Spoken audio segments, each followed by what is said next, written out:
اللہ جس کا چاہتا ہے رزق فراخ کر دیتا ہے اور جس کا چاہتا ہے تنگ کر دیتا ہے، اور کافر لوگ دنیا کی زندگی پر خوش ہو رہے ہیں، اور دنیا کی زندگی آخرت کے مقابلے میں بہت تھوڑا سامان ہے۔ اور کافر کہتے ہیں کہ اس پیغمبر پر اس کے پروردگار کی طرف سے کوئی نشانی کیوں نازل نہیں ہوئی؟ کہہ دو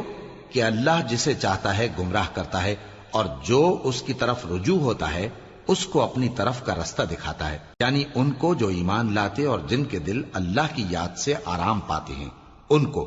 اور سن رکھو کہ اللہ کی یاد سے ہی دل آرام پاتے ہیں۔ جو لوگ ایمان لائے اور عمل نیک کیے ان کے لیے خوشحالی اور عمدہ ٹھکانہ ہے۔ جس طرح ہم پہلے پیغمبر بھیجتے رہے ہیں اسی طرح اے نبی ہم نے تم کو اس امت میں جس سے پہلے بہت سی امتیں گزر چکی ہیں بھیجا ہے، تاکہ تم ان کو وہ کتاب جو ہم نے